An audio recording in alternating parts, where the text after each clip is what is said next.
लेकिन ये अभी जो शहर में ड्रेनेज के नाम पे जो काम चल रहा है, तो जगह जगह गली गली आप देखेंगे जो अचानक से एक बुलडोज़र आके खड़ा होता है, खोदना शुरू करते हैं, तो आजू बाजू वालों को जहाँ सूचना भी नहीं देते कि आज हम ये काम शुरू करने वाले हैं। कभी कभी तो ऐसे हालात हो जाते हैं कि जहाँ पे खोदते हैं तो एम्बुलेंस और फायर ब्रिगेड का भी आना जाना मुश्किल है। हाँ। तो ऐसे हालात में कई हादसे हो सकते हैं।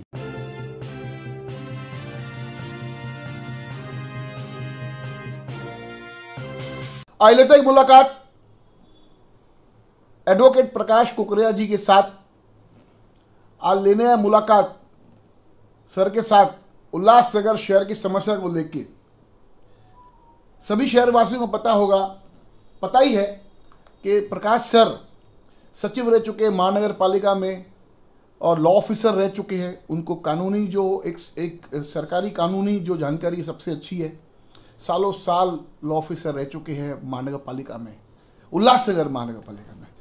तो आज सर जिस प्रकार से उल्लासनगर शहर के अंदर डेवलपमेंट चालू है, यानी कहीं ना कहीं आपको ऐसे लग रहा है कि दिशाहीन काम चालू है।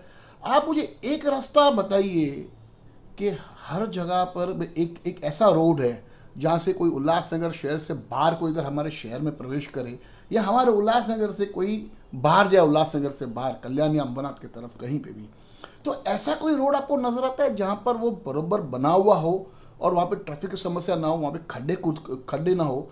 जिस प्रकार से आज डेवलपमेंट हो रही है शहर के अंदर, उस डेवलपमेंट को लेके आपका क्या कहना है? नमस्कार।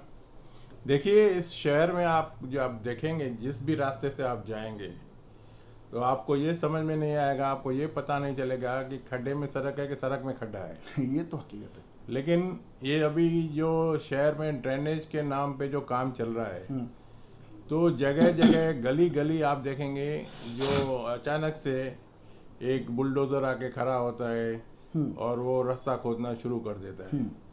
तो इसका जो एक्शन प्लान है और कोऑर्डिनेशन जो है महानगर पालिका की तरफ से या स्टेट गवर्नमेंट की तरफ से, यहाँ उनका बोर्ड वगैरह साइन बोर्ड कहीं भी किसी को पता नहीं है। हाँ। और ये काम शुरू करने से पहले आगे आके जो वहाँ पर खोदना शुरू करते हैं तो आजू बाजू वालों को जहाँ किसी प्रोमिनेंट पर्सन को सूचना भी नहीं देते कि आज हम ये काम शुरू करने वाले हैं। हाँ, किसी दुकानदार को पता हो तो अंदर की जो गाड़ियाँ भरी रहती है तो गाड़ी निकलना मुश्किल हो जाती है।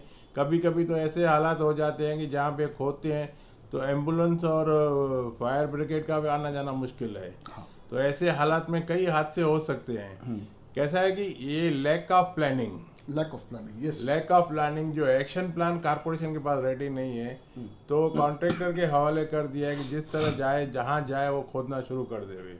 अगर ऐसा करेगा तो शहर में पूरा आपको खुदे हुए सब रोड दिख रहे हैं और खुदे हुए रोड दिखने से ट्रैफिक मैनेजमेंट नहीं है। हाँ। और ये कॉन्ट्रैक्ट एग्जीक्यूट करने से पहले इनको चाहिए था आरटीओ से कंसल्ट करना, ट्रैफिक मैनेजमेंट से कंसल्ट करना और एक एक्शन प्लान जो है वो ड्रॉ करना था और इसके हिसाब से पार्टली करके हमको काम करना था, थोड़ा थोड़ा करके। हाँ। जबकि अब पिछली बार मैंने सिटी इंजीनियर को सुना कि जो भी रोड जो खोद रहे हैं सही, उसको वापस रीइंस्टेट उनको ही करना है, कॉन्ट्रैक्टर को रीइंस्टेट अगर उनको करना है तो एक हिस्सा अगर वो बना लेते हैं तो उसको इमीडिएटली रीइंस्टेट करे, बाद में दूसरे हिस्से में जावे, क्योंकि लोगों को तकलीफ ना हो। हाँ, यहाँ तो ऐसा होता है कि जगह जगह पे आप देख रहे हो कि रास्ते खुद रहे हैं और खुदने के बाद उसका कोई जवाब देने के लिए कोई तैयार नहीं है। और उसका रिस्पॉन्सिबिलिटी किसका है कि इस तरह से आप अंधाधुंध खोदते जा रहे हो और उसका एक्शन प्लान ना हो तो लोगों को तकलीफ हो रही है। शहर पूरा पोल्यूशन से भरा हुआ है और पोल्यूशन से भरा होने के कारण लोग सरेआम महानगर पालिका को चुने हुए प्रतिनिधियों के खिलाफ बोलते रहते हैं। और ऐसा लगता है कि यहाँ पे जो बातें हम तक पहुँचती है, आप तक पहुँचती है, जो चुने हुए प्रतिनिधि है उनके पास शायद नहीं पहुँच रही, या वो देख भी नहीं पा रहे। वो तो व्यस्त है ना साहब। अगर देख नहीं पा रहे हैं तो शहर का विकास कैसा होगा, कब होगा? और मुझे बड़ी बात तो ये समझ में नहीं आ रही है कि इसमें कुछ ऐसे रास्ते हैं जो MLA फंड से भी मंजूर हुए और वही अगर रास्ते ये ड्रेनेज के लिए खोदे जाएंगे तो पहले उनका जो रास्ता सैंक्शन हुआ है वो फंड्स फुकट गए और फिर से बनाए जाएंगे, यहाँ तो बनाए नहीं जाएंगे, पैसे वसूल किए जाएंगे। यानी कहीं ना कहीं इसके पीछे जो एमएलए फंड की जैसे आप बात कर रहे हैं, जो सैंक्शन हो चुके हैं, जो व्यस्त जाएंगे, यानी सीधा सीधा ये पब्लिक का नुकसान है। हाँ। इन पैसों का। वकील साहब मुझे बताइए प्रकाश सर कि जो ड्रेनेज होती है बिल्डिंगों की, अभी अक्सर अमूमन ऐसे देखा गया कि मेरे बीच में रोड है, लेफ्ट हैंड साइड में एक बिल्डिंग है, राइट हैंड साइड में एक बिल्डिंग है, उनका जो ड्रेनेज है, जो सरकारी ड्रेनेज को आगे कनेक्ट होता है, वो है बाजू की नालियां, रोड के दोनों साइड के नाले, एक लेफ्ट साइड एक राइट साइड, बीच में तो रोड है। अब इनकी जो खुदाई है, जो अभी नया ड्रेनेज डाला जा रहा है, वो बीच से कर रहे हैं। तो ठीक है, तो ये जो बीच में जब खुदाई करेंगे और एक चैम्बर बीच में बनाएंगे, तो जो लेफ्ट हैंड साइड की नाली है, जो राइट हैंड साइड की नाली है, इनका ड्रेनेज का वाटर इनके साथ में कनेक्ट कैसा होगा? इनका एक्शन प्लान में इनका ये बात है नहीं, डोर टू डोर मैपिंग नहीं है उनका। तो यानी ये जो बिल्डिंग का ड्रेनेज वो किधर जाएगा? नेटवर्किंग जो डोर टू डोर होगा वो अलग है कि कॉन्ट्रैक्ट रहेगा। हाँ। उसमें फिर से इनको आगे चल के जो बॉर्डर्स है वो उनको ओपन करने पड़ेंगे। ओके। और उसमें वो कनेक्शन डालना पड़ेगा। यानी अभी जो ये हो रहा है, ये खाली खाली चैम्बर्स डाले जा रहे हैं, उसके बाद में फिर वापस से एक और बार शायद खुदाई हो सकती है, जिसमें वो अपना मेन चैम्बर से लेके जो बाजू के नालियों का जो बिल्डिंग का ड्रेनेज, नेटवर्किंग जो है ना, डोर टू डोर नेटवर्किंग, वो बाद में होगा, और फिर से ओपन होगा बॉर्डर साइड। तो यानी ये तो कभी खत्म होगा काम आपके साथ? नहीं, यहाँ पे तो क्या है, मौका चाहिए कि एक बार काम शुरू करो, फिर बंद करो, फिर शुरू करो, फिर कुछ नया चालू करो। तो बार बार रास्ते वही बन रहे हैं, नए रास्ते कभी आपने देखे कि बने इधर? नहीं। और ये देखो केबी रोड का खसीस, हाँ, जो 100 फीट रोड है, 2013 से प्रोसेस चालू किया है, 2015 में डिमोलिशन किया है। अभी पूरी तरह से केबी रोड का जो विड्थ है, वो जितने भी कमिश्नर्स आए उन्होंने कोई कायदे से डिसीजन लिया नहीं इसके लिए। आज भी वो मैटर हैंगअप है। हाँ। हैंगअप है, तो इसके कारण आप एक रोड को 9 साल में आप अंजाम नहीं दे पा रहे हो।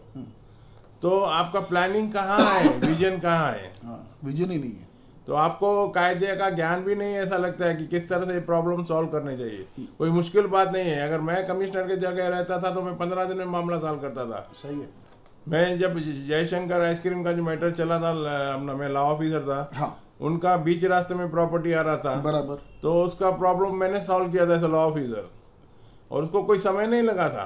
10-12-15 दिन में विषय खत्म, 1 महीने में खत्म हो गया था वो। मैं आपको बताऊं सर कि कुछ दिन पहले एक महिला की, मुझे मैडम के एक फ़ोन आई, केबी रोड में उनका दुकान हुआ करता था। बोला हमारा सब 100% हमारा दुकान चला गया।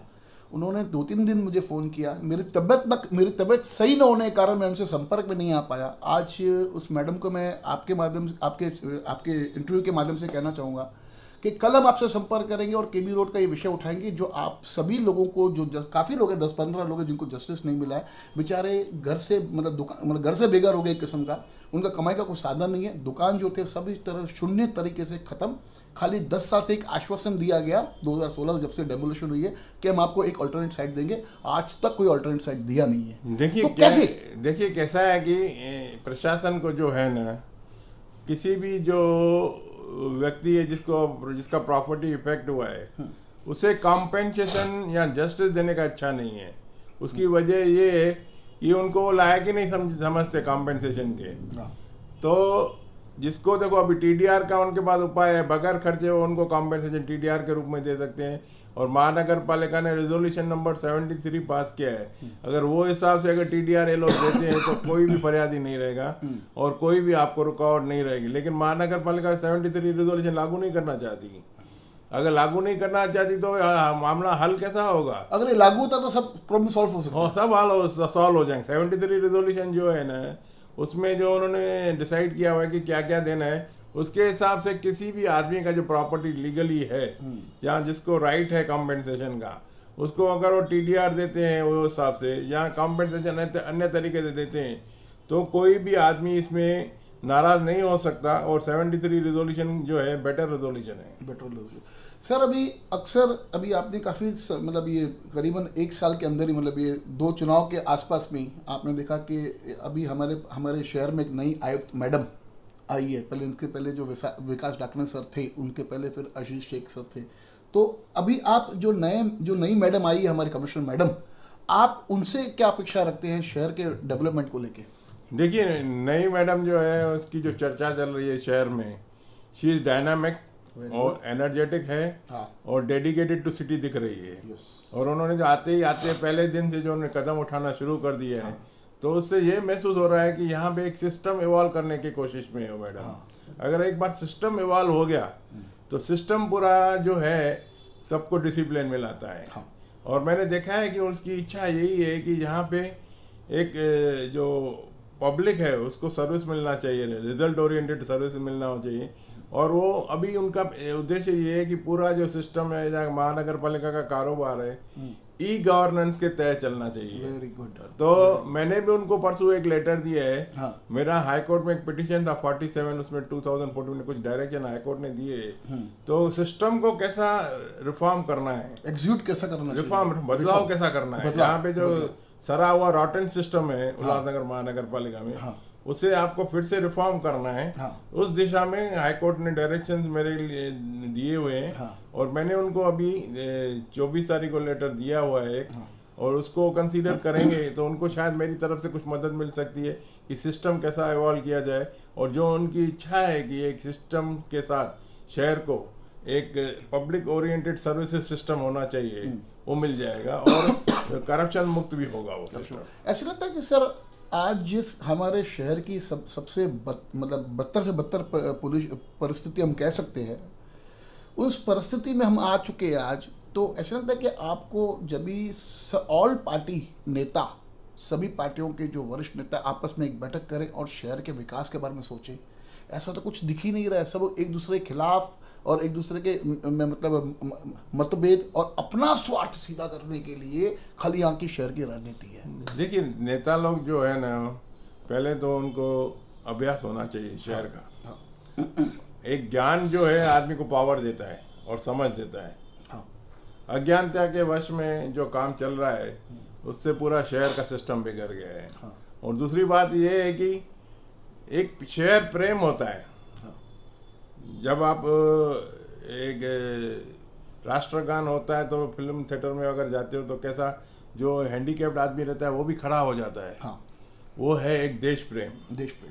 इस तरह से शहर प्रेम भी होना चाहिए। जिसको अगर शहर का विकास करना है तो उनको जो है इसके लिए अपनी तरफ से योगदान देना है और उसको पहला समझना है और रिफॉर्म क्या करना है और किस तरह से उपाय योजना करना है वो उनको सोचना है।